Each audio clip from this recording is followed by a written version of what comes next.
꿈나무 여러분, 저는 제 나이 50부터 75세까지 25년을 제 인생의 3막으로 정했거든요.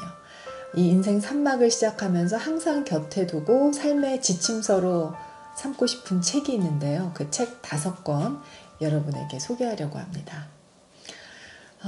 누가 저에게 25년간 했던 방송 중에서 다시 진행하고 싶은 가장 아쉬움이 큰 방송이 뭐였냐고 묻는다면 저를 시청자에게 각인시켰던 생로병사의 비밀이라는 프로그램 아니고요. 우리나라 전형적인 남녀 앵커의 구도를 깨고 왼쪽 자리를 차지했던 시사투나잇 또 아니고요. 교양 MC에게 최고의 자리라고 할 수 있는 아침마당도 아닙니다. 저에게 유일한 아쉬움이 남는 프로그램은 그런 화려하고 유명한 프로그램이 아니고 어쩌면 비주류, 비인기 프로그램이었던 TV 책을 말하다라는 프로그램이었어요. 이 프로그램은 서울대 언론정보학과 박명진 교수님이 문을 열었는데요. 그야말로 국민교양 프로그램으로서 당시에 독서가들에게 꽤 인기를 얻었던 프로그램이에요. 박 교수님 이후에 여러 차례 MC가 바뀌었는데 그때마다 저는 내가 제발 MC가 됐으면 좋겠다 하고 간절히 원했던 그런 방송이기도 했고요. 그런데 마침내 그 프로그램을 진행하게 됐고 첫 녹화에서부터 정말 나에게 꼭 맞는 옷을 입은 느낌이었어요. 정말 잘해내고 싶었죠. 그래서 일주일에 4권씩 책을 읽었어야 했는데 그 불가능에 가까운 분량을 다 읽어냈어요. 당시 아이가 한 5살 정도 됐었는데 엄마 책 그만 보고 나랑 놀아줘 하고 울었던 기억이 납니다. 그런데 이 방송이요. 개편된 지 2달이 채 못 돼서 갑자기 종영되고 맙니다. 그것도 야심차게 준비한 신년 특집이 막방이 되고 만 거예요. 당시에 서울대 장대익 교수님의 다윈의 식탁이라는 책이었는데 KBS는 8년이나 지속되어 온 이 TV 책을 말하다라는 프로그램의 종영을 마지막 진행자의 끝인사도 없이 자막으로 마지막 인사를 처리했어요. 사실 특집 녹화할 때만 해도 우리 팀의 누구도 이게 마지막 방송이 될 줄은 몰랐었거든요. 진짜 새해 특집을 야심차게 준비하면서 오히려 MC도 잘 들어왔고 프로그램을 중흥기를 마련해보자 이렇게 의욕이 왕성했었는데 지금도 폐지가 된 정확한 이유는 모르지만 당시 시청자들도 꽤나 실망해서 많은 항의가 있었고 원성이 빗발쳤던 기억이 납니다. 저에게도 너무 큰 아쉬움으로 남아있죠.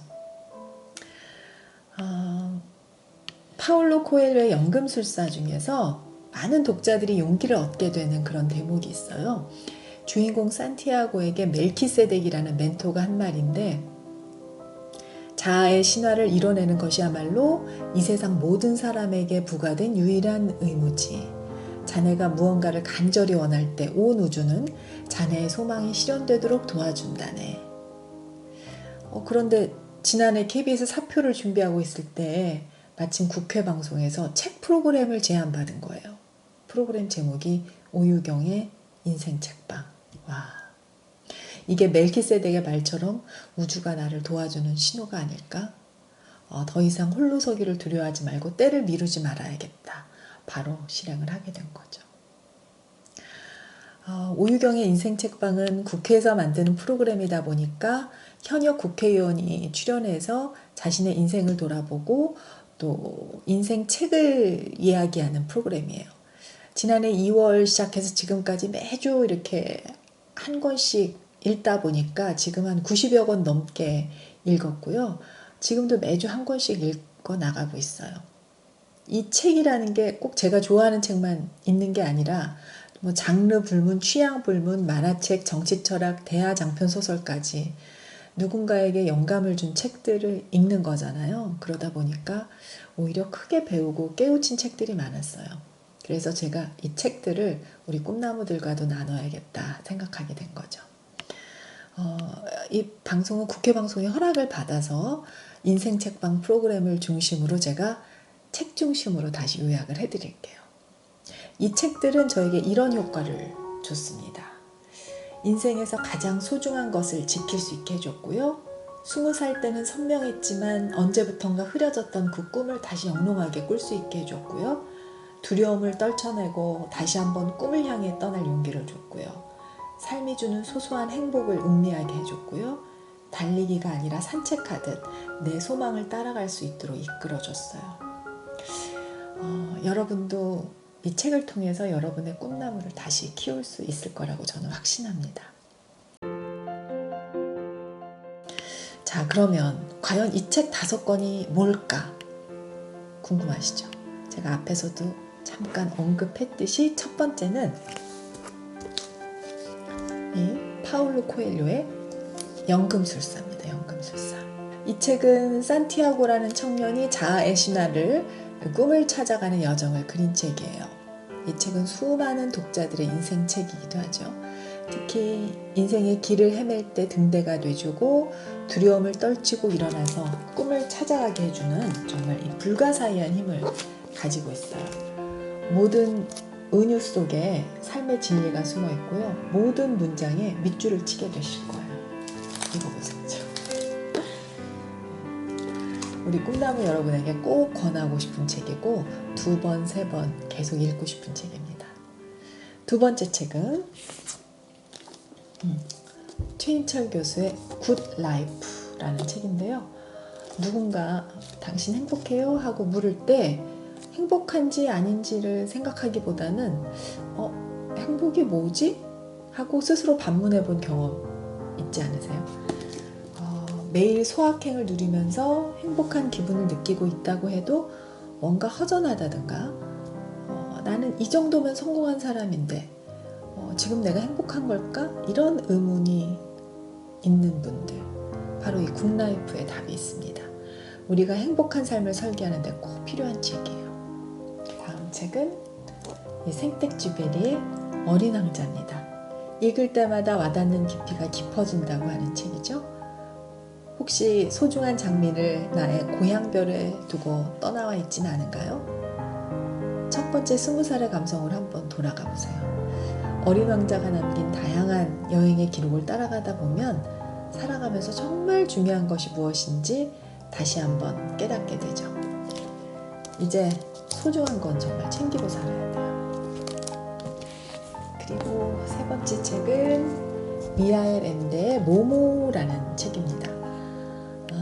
우리에게 유일하게 평등하게 주어진 하루 24시간의 자산, 시간에 대한 얘기인데요. 우리는 돈에 쪼들리고 시간에 쫓기면 살잖아요. 인생에서 돈과 시간의 자유를 획득한다는 것이 얼마나 어려운가요? 그런데 이 시간이 바쁘게 살수록 더 부족해지고 더 쫓기게 되는 경험 혹시 느낀 적 없으신가요? 아무것도 남는 게 없고 쓸쓸해지는 경험 혹시 해본 적 없으세요? 아마 목표를 향해서 열심히 달려온 사람이라면 한 번쯤은 느껴보셨을 거예요. 이 모모는 우리에게 시간을 선물할 겁니다. 끝으로 더 한 권은 소망을 이루는 감사의 힘이라는 책인데 제가 지금은 이북으로만 갖고 있어요. 제가 갖고 있던 책 한 권을 아주 소중한 친구에게 지금 빌려준 상태입니다. 이 책은 이미 제가 오유경TV에서 오디오북으로 어떤 좋아하는 구절을 좀 읽어드리기도 했는데 감사하는 마음이 왜 소망을 이뤄주는지 신비주의자가 아닌 과학적 근거를 들어서 설명하고 있어서 더욱 설득력이 넘치는 책이에요. 내가 바뀌면 세상이 바뀌죠. 갑자기 남들이 나에게 친절해지고 갑자기 일이 잘 풀리는 경험 하게 될 겁니다. 이 5권의 책들은 여러분이 읽고 소장하면서 남은 평생 여러분의 친구로 곁에 두라고 저는 추천하고 싶어요. 연금술사의 산티아고에게는 멜키세덱이라는 멘토가 있었지만은 우리에게는 이 책들이 바로 멜키세덱이 되어줄 거예요. 다음 이 시간 오유경TV에서는 이 책 한 권 한 권을 좀 여러분에게 줄거리라든가 제가 느낀 포인트들 중심으로 설명드릴게요.